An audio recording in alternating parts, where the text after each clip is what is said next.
Kalender liturgi 11 Desember 2021, Sabtu masa Advent kedua.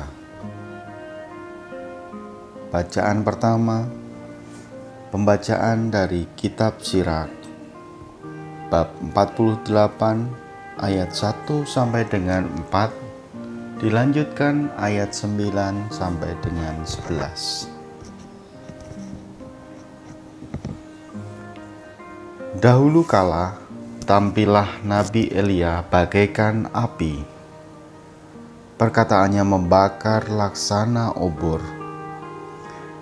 Dialah yang mendatangkan kelaparan atas orang Israel, dan karena geramnya, jumlah mereka dijadikannya sedikit. Atas firman Tuhan, langit dikunci olehnya, dan api diturunkannya sampai 3 kali. Betapa mulialah engkau, hai Elia, dengan segala mukjizatmu. Siapa dapat memegahkan diri sama dengan engkau? Dalam olak angin berapi, engkau diangkat, dalam kereta dengan kuda berapi.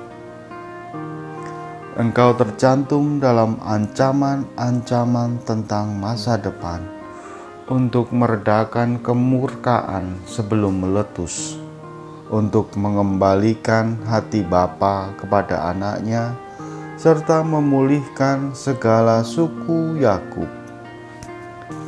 Berbahagialah orang yang telah melihat engkau dan meninggal dalam kasih. Demikianlah sabda Tuhan. Syukur kepada Allah.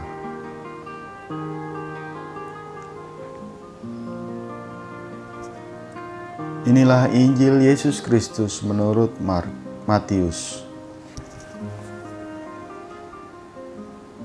Matius 17 ayat 10 sampai dengan 13. Ketika Yesus dan murid-muridnya turun dari gunung, para murid bertanya kepadanya, "Mengapa ahli-ahli Taurat berkata bahwa Elia harus datang dahulu?" Yesus menjawab, "Memang Elia akan datang dan memulihkan segala sesuatu. Dan aku berkata kepadamu, Elia sudah datang, tetapi orang tidak mengenal dia dan memperlakukannya menurut kehendak mereka. Demikian pula Anak Manusia akan menderita oleh mereka." Pada waktu itu, mengertilah murid-murid Yesus bahwa ia berbicara tentang Yohanes Pembaptis. Demikianlah Injil Tuhan. Renungan hari Sabtu 11 Desember 2021. Elia adalah seorang nabi besar yang diutus Allah untuk menubuatkan kedatangan penyelamat, yaitu meredakan kemurkaan sebelum meletus, mengembalikan hati bapa kepada anaknya, serta memulihkan segala suku Yakub.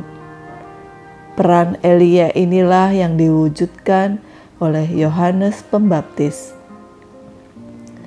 Baik Elia maupun Yohanes Pembaptis berhadapan dengan kekerasan hati umat yang menolak bertobat. Karena kebebalan hati orang zaman itu, bahkan kehadiran Yohanes Pembaptis saja tidak mereka kenali.